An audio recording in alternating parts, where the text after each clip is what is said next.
let me set the scene. It's May 16th, a Sunday, and I just arrived at a club on the water to have brunch with my family. It's about 60 degrees, the sun is out, and after brunch we had planned to play frisbee golf with the family. I'm dressed in a black sweater, Jamie's wearing a dress, and both of her parents are in church clothes. It's a Sunday, that's what we do. We're walking up the dock to where we're supposed to meet Jamie's parents, and as we look down into the water, under my feet is the most peculiar but beautiful thing I've ever seen. What I saw floating between the dock and the boat was a log, a really big log, probably 3 feet in diameter, just floating there. What made this log so peculiar and weird was the cut. There was a perfectly flat, straight cut across the top, almost smooth to the touch.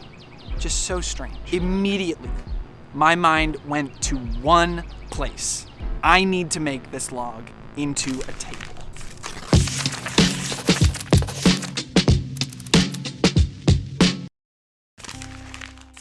This is exciting. I think we're gonna go for it. So, we have it tied up here right now. There's a paddleboard right there. And there is it a jet ski? Or sailboat, sailboat hoist. Small sailboat hoist on the way. And you think, I don't know, that could probably get a couple, tons. Okay, so we would just need to get this down the dock, probably 100 yards to the hoist. And I think I'm gonna paddleboard it down. So at this point, I basically convinced my family to throw away the rest of our Sunday and help me get this log out of the river to the garage. That's what we're doing in part 1. Are we in? Sure. Roll in. It's gonna be wild. Team Rocky River would go. Woo. 4 on 3. I may have promised them a trivet at the end, you know, if I can cut a little slice off the side for them. We'll see if that's even possible. The water's probably freezing. This is so exciting.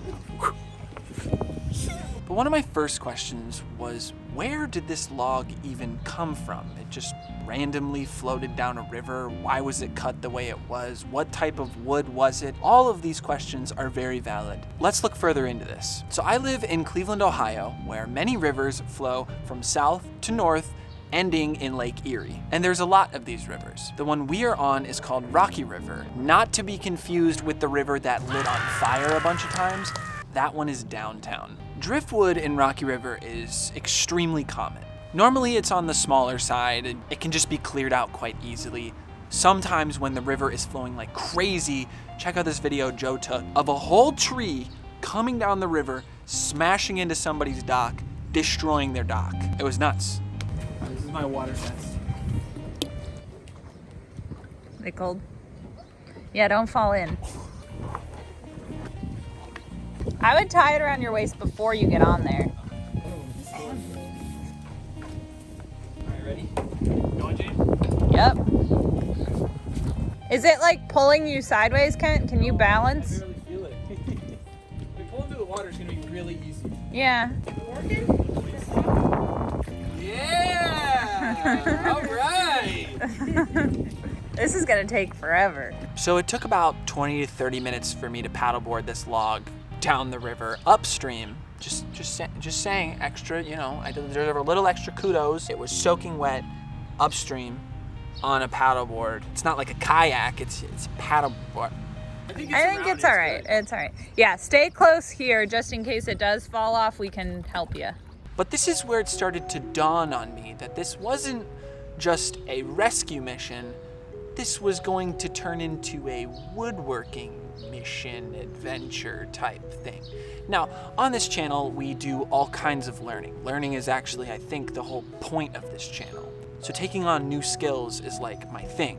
That being said, I do not have really much woodworking experience, nor do I know where to get any.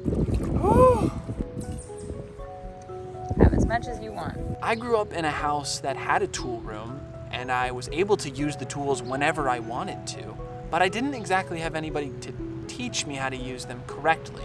That didn't stop me from building things, and that didn't stop me from trying, but when it comes down to it, I'm paddling up Rocky River with just these thoughts in my head of like, how am I gonna cut this piece of wood? How long does it need to dry? What kind of wood even is it? What if it gets moldy?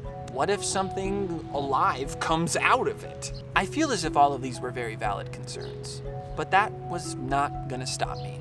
I kept paddling, and we finally get to the lift.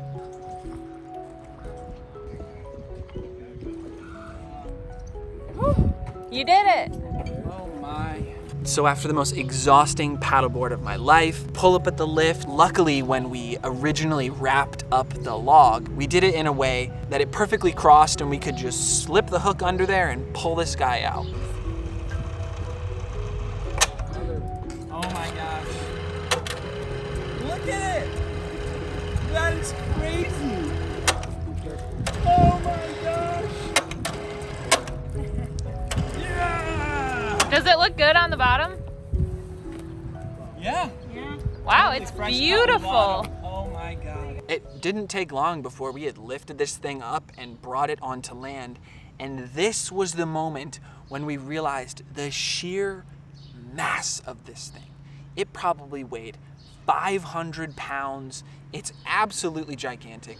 No way one person could move this by themselves. I was massively concerned, but that was just not gonna stop me. Oh, it's beautiful. Wow. That's really big. Yeah. Wow. That's like perfect size. Once we get it onto land, Jamie and her mom go off to Home Depot to rent a truck that we can put this in, and Joe and I are sat there trying to figure out what our next steps are gonna be.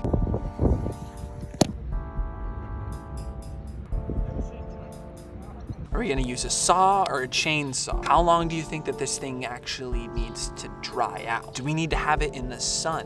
How are we actually gonna even move this? I feel silly. I look silly. But this project is not silly. This is so cool. Jamie's renting the truck right now. She's on the way back. We're just gonna back it up in here.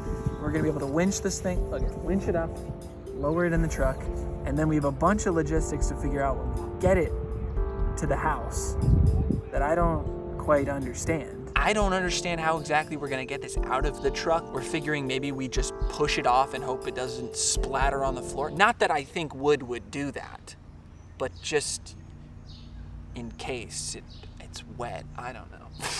You know, one step at a time with this thing seems to be the way to go. And also things such as, what would this table even look like? Are we gonna slice off the bottom and make a table that has legs, or are we just gonna use the stump as the table? I don't know.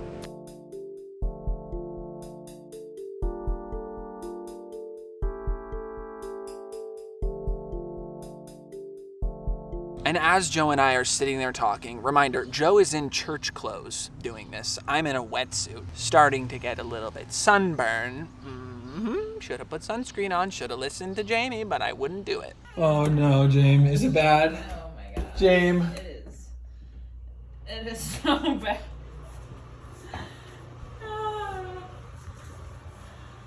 Oh shit. Out of the big bowl or knob or knot or whatever the hell this thing is called, this like trunk, a crawfish crawls out and is trying to escape back into the water. We're trying to help it. Oh my God. Yeah, it's gonna be a crawfish. Ew, dude. What are you doing? Oh my God. Joe, what the heck? Oh, he's running. Should we help him in the water? Where are you going, man? Buddy, that's not the spot.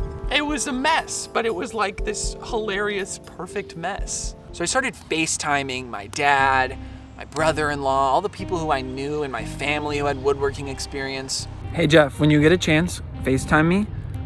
I found a giant piece of wood under the Wisman's boat. We're gonna make it into a coffee table. I'd love some advice. Trying to piece together ideas of what this could become. Because like I've said a bazillion times in this video, I'm not like a woodworking YouTuber. You know, the table that's in the thumbnail of this video, I got that one off Google. I still don't know what this table's gonna look like and how I'm gonna do it, but I'm gonna figure it out. Look at her. Yeah, yeah, yeah. Look at you, truck girl. How was it? Honestly, not that bad. So after a little while, Jamie and Lisa get there with the truck. This is high for getting it off. You want a break? We load the log up into the truck. Everything is perfect. That would just. Not not a little giant though. Do we have a plan for getting this off the truck when we get home? Yeah, we're gonna figure it out when we get there. All right.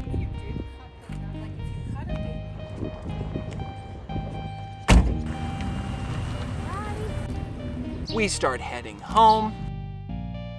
We arrive at the apartment and it is time to unload this thing.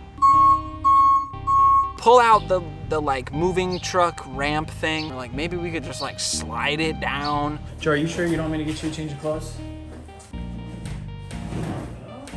It took all of the strength I had in me, and I'm pretty sure almost all of us, to get this thing out of the truck. Here we go.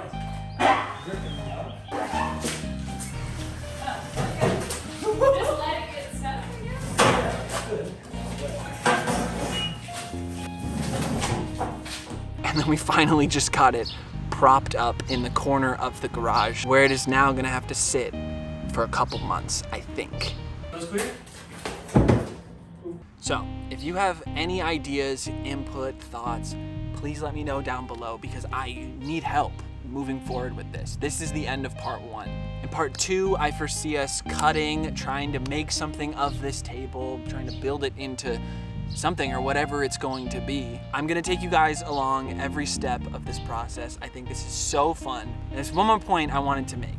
As a filmmaker and a creative and whatever the fuck I am, most of my ideas are crafted. I write, I brainstorm, I write again, I brainstorm again, and maybe 1 or 2 ideas get picked out and used in my content, and I just introduced into my world that I pursue, that I learn. This was the first thing in a very long time that presented itself to me. This log just floated up, and I was like, look at it. It's a story. It is something to follow. It is a adventure to go on. And not only am I so grateful that my family really embraced this and went on this adventure with me, but I'm grateful that it happened, and it reminded me that stories are out there. They're out there to be found and followed and pursued. And that's the spirit of adventure, and that's what I missed on this channel. I'm stoked for part 2. Thanks guys. Finish that hard, follow your dreams. I'll see you next Wednesday with another video. Bye.